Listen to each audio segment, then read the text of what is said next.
Assalamualaikum warahmatullahi wabarakatuh.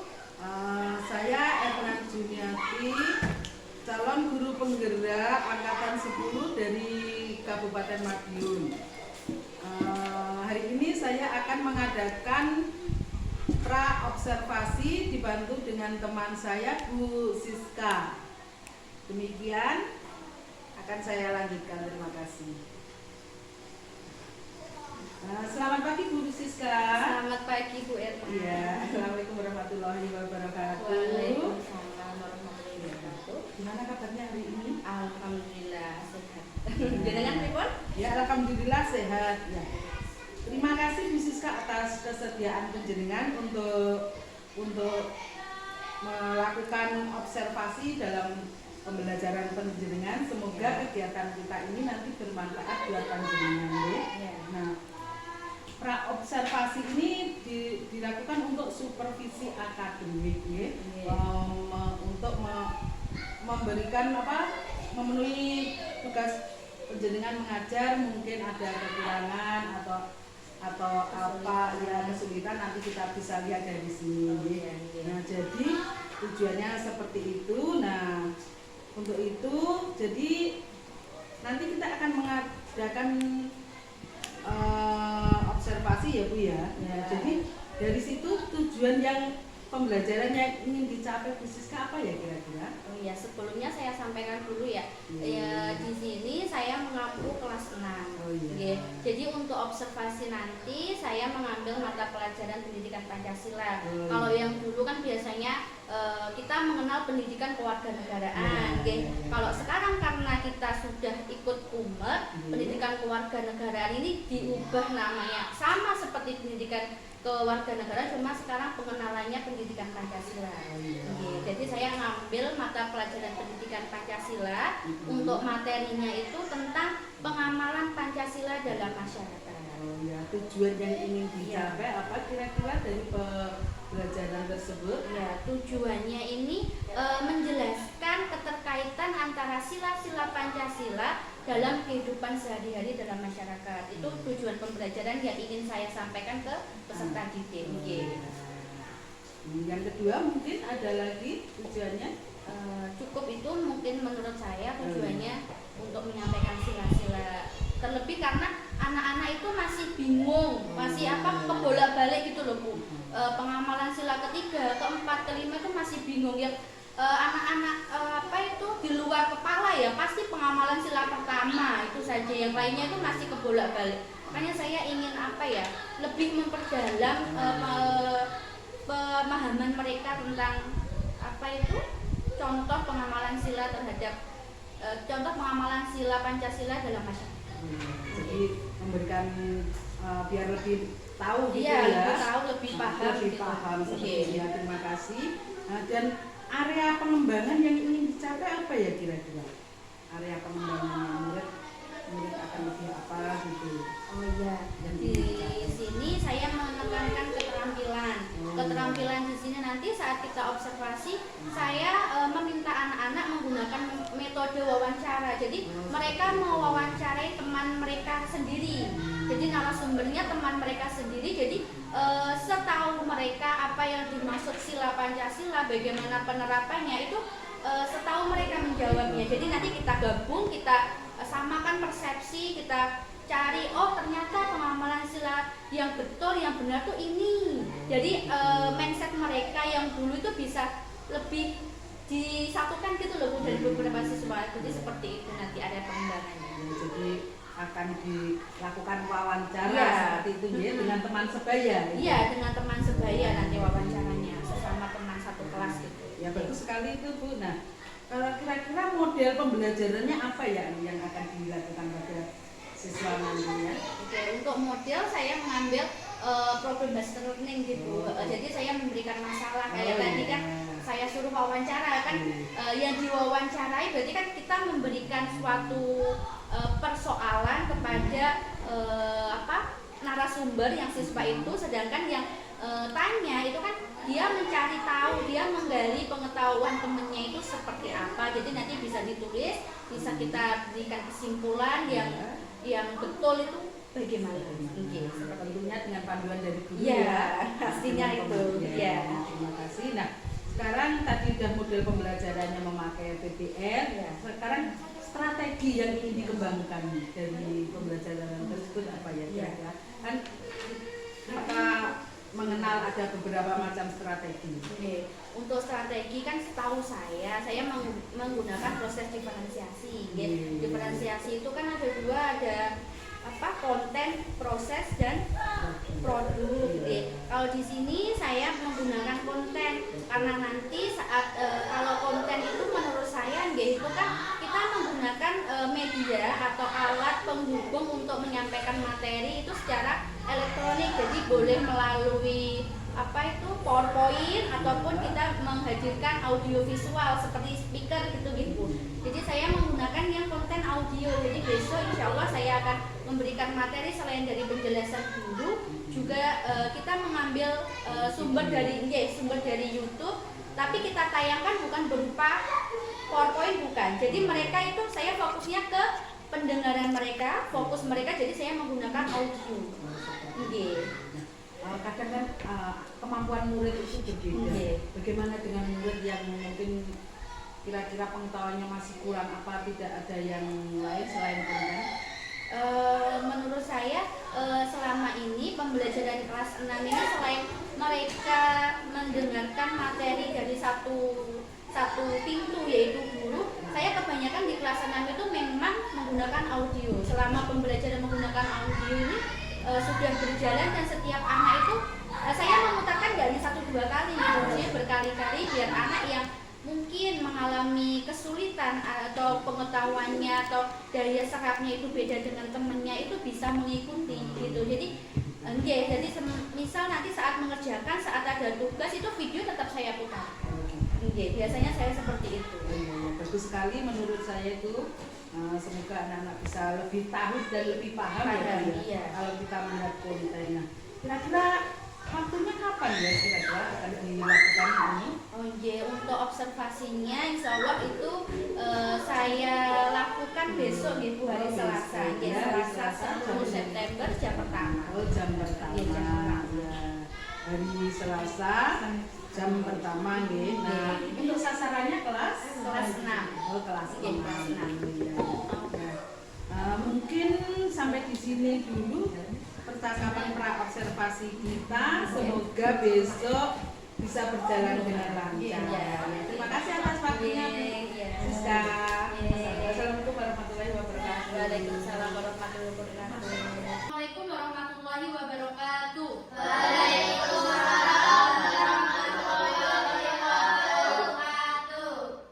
Sebelum memulai kegiatan pembelajaran pagi hari ini, silakan ketua kelas untuk menyiapkan doa bersama.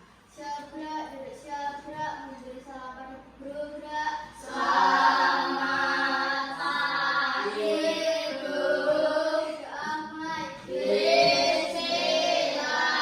untuk masuk silakan izin. Izinnya menggunakan surat. Ya, masuk semua ya, berarti. Oke, untuk hari ini jam pertama mata pelajarannya apa? Pendidikan Pancasila. Ada yang tidak membawa? Apakah kemanusiaan yang adil dan beradab bunyi sila kedua? Ya. Sila kelima. Sila Keadilan sosial bagi seluruh rakyat Indonesia. keadilan sosial bagi seluruh rakyat Indonesia. Adil sila pertama. Kemanusiaan yang adil. Ketuhanan yang Maha Esa. Nilai persatuan. Kalau sila keempat, kerakyatan. Sila kelima, keadilan. Yuk kelompok 2.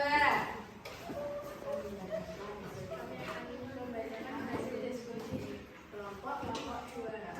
Pengamalan sila ke-1, membina kerukunan dengan tetangga. Pengamalan sila ke-2, menghargai tetangga tanpa membedakan suku, agama, ras, dan golongan. Adil. Sila ke-3, tidak Dengarkan. memaksakan kita kepada tetangga. Pengamalan sila ke-4, aktif mengikuti kegiatan musyawarah warga.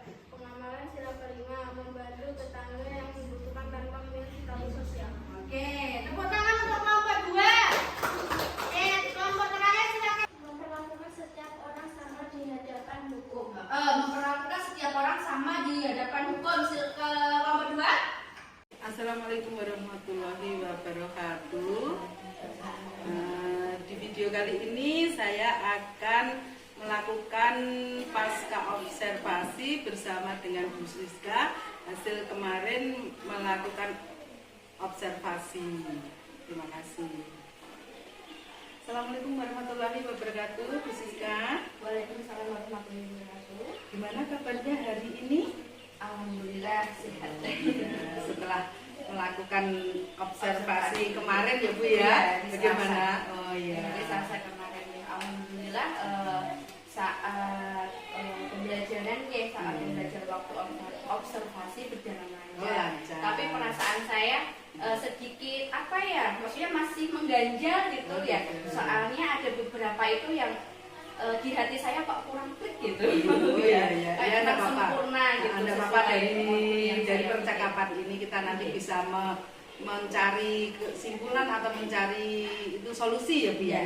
Jadi tujuan pembelajaran yang dicapai kemarin apa ya Bu ya? Untuk tujuan pembelajaran kemarin saya mengambil materi pendidikan Pancasila, penerapan sila-sila Pancasila di masyarakat. Jadi tujuannya itu agar siswa itu mengetahui apa itu sikap mereka yang harus mereka terapkan sesuai dengan sila Pancasila itu di lingkungan masyarakat, di lingkungan sekitar rumah mereka. Oh iya, jadi tujuannya itu ya, muridnya itu biar mengetahui sila-sila dan bisa mempraktekkan dalam kehidupan mereka sehari-hari ya, khususnya ya.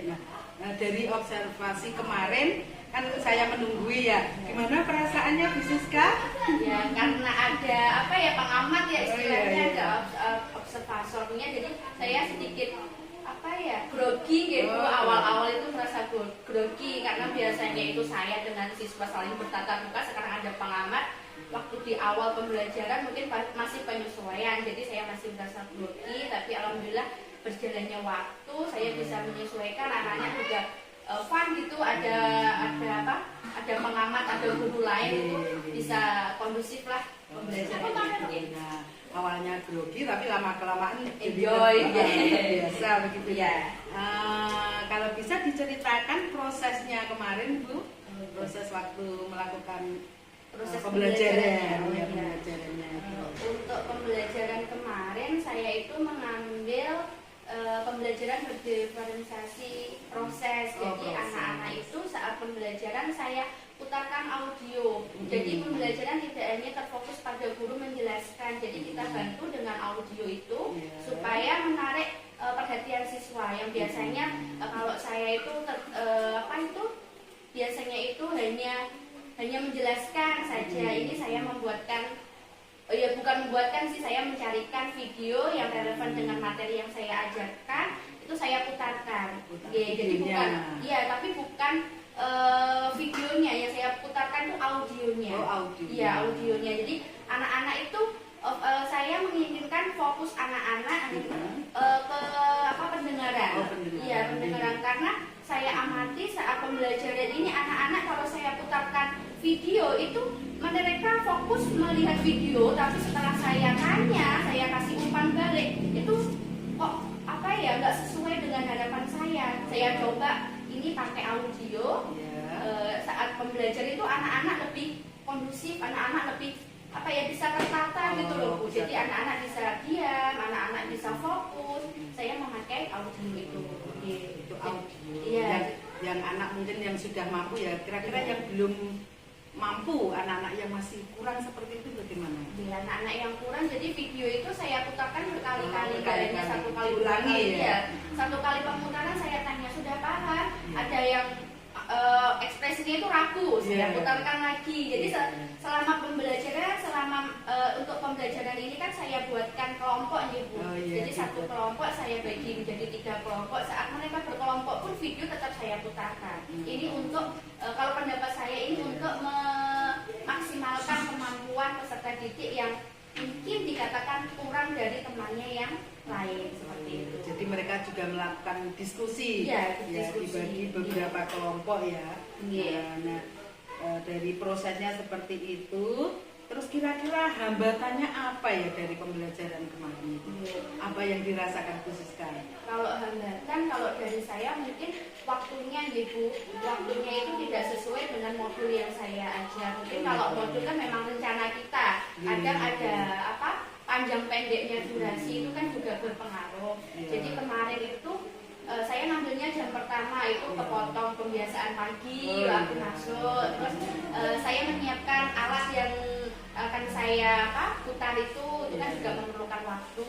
Dan anak-anak saat mendengarkan itu ada beberapa yang nggak langsung fokus gitu. Saya mengkondisikan anak-anak seperti itu. Dan saat kegiatan diskusi kan kemarin kan wawancara itu mereka mewawancarai teman mereka sendiri. Jadi ada teman itu yang ditanya oleh temennya yang lain itu apa dia gitu. Jadi kemampuan anak-anak itu kan berbeda. Ya mungkin hambatannya seperti itu. Jadi kayak yang seharusnya anak-anak itu bisa menjawab langsung tes gitu, mungkin ada hambatan seperti itu. Jadi waktunya juga menjadi lebih panjang. Anak-anak yang mau mengemukakan jawaban itu ya anak-anak itu saja. Mungkin saya juga kurang mendorong anak-anak juga untuk ayo siapa yang bisa apa. Jadi dominan anak yang bisa menjawab anak-anak tertentu. Jadi solusinya dari Mas kan tadi alasannya itu jadi waktu yang kurang dan kedua anak yang kurang fokus atau kemampuan berbeda. Jadi dari masalah itu kira-kira solusinya apa? Ya kalau solusi mungkin dari persiapan dulu. Mungkin mereka mewawancarai teman mereka sendiri. Jadi ada teman itu yang ditanya oleh temennya yang lain itu apa dia gitu. Jadi kemampuan anak-anak itu kan berbeda. Ya mungkin hambatannya seperti itu. Jadi kayak yang seharusnya anak-anak itu bisa menjawab langsung tes gitu, mungkin ada hambatan seperti itu. Jadi waktunya juga menjadi lebih panjang.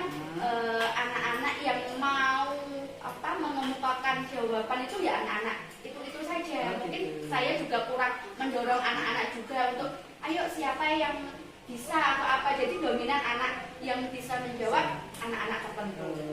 Jadi solusinya dari Mas kan tadi alasannya itu jadi waktu yang kurang dan kedua anak yang kurang fokus atau kemampuan berbeda. Jadi dari masalah itu kira-kira solusinya apa? Ya kalau solusi mungkin dari persiapan dulu. Mungkin saya bukan jauh-jauh hari sih, maksudnya saya menyiapkan waktu lebih awal untuk menyiapkan alat itu. Terus mungkin untuk melatih fokus anak, melatih kayak enggak hanya satu anak atau dua anak yang aktif dalam kelas itu, saya lebih pendekatan mungkin ya ke anak yang sekiranya kemampuannya dia pendiam, maksudnya kemampuannya kurang dari temannya yang lain. Mungkin saya lebih ada pendekatan khusus mungkin seperti itu. Jadi solusinya ada di waktu tadi untuk mempersiapkan dan juga pendekatan pada anak yang kurang tadi ya. Nah, kira-kira kapan akan memperbaiki kira-kira dari kekurangan tadi pembelajaran mungkin itu? Menurut saya ya secepatnya kan kalau sudah habis dari pasca observasi, mungkin besok apa yang menjadi koreksi, apa yang kita simpulkan, apa yang saya pelajari dari jenengan bisa saya terapkan untuk pengujian. Bagus sekali apa yang diungkapkan oleh Bu Siska. Dari pengamatan saya, Bu Siska sudah melakukan pembelajaran tadi, tujuannya sudah, area yang ingin dikembangkan, model pembelajaran, strateginya tadi, dan gaya belajarnya juga sudah tadi ya. Itu bagus sekali menurut saya. Dan gimana dengan tanggung jawab kedepannya kira-kira? Tanggung jawab dari Bu Siska yang akan dikembangkan nantinya untuk materi berikutnya. Ya mungkin saya lebih mencari model yang sesuai Bu dengan kemampuan anak. Kalau kemarin kan saya menggunakan PBL berbasis problem, jadi saya memberikan materi, memberikan masalah itu kok ternyata tidak sesuai sama kondisi anak-anak. Mungkin kedepannya itu saya lebih teliti lagi dalam memilih model, entah itu model pembelajaran maupun apa itu yang berdiferensiasi diferensiasi. ya itu kan ada konten, ada proses gitu. Ya, nanti mungkin itu juga menjadi pertimbangan saya untuk kedepannya itu yang lebih sesuai dengan kondisi siswa saya seperti apa. Apakah dalam berkelompok kemarin anak-anak bisa diajak itu bekerja sama kira-kira? Bisa, tapi ya maksudnya satu kelompok itu ada 1-2 anak itu ya mungkin karena kemampuan berbeda ya, jadi yang ibaratnya 3 anak itu 2 bisa lari cepat, yang 1 mungkin pelan-pelan gitu. Jadi bisa menjadi pertimbangan. Iya. Itu mungkin bisa menjadi salah satu tanggung jawab yang perlu dipersiapkan nantinya ya Bu Siska ya. Mungkin percakapan kita hari ini cukup sekian. Jadi dari kegiatan ini berarti Bu Siska nanti bisa mengambil kesimpulan untuk pembelajaran berikutnya ingin memperbaiki seperti itu ya Bu ya. Memperbaiki dan mempersiapkan kondisi seperti itu ya. Terima kasih Bu Siska atas omong-omong kita hari ini ya. Semoga dapat bermanfaat untuk pembelajaran anak didik kita ke depannya. Terima kasih. Wassalamualaikum warahmatullahi wabarakatuh. Waalaikumsalam warahmatullahi wabarakatuh.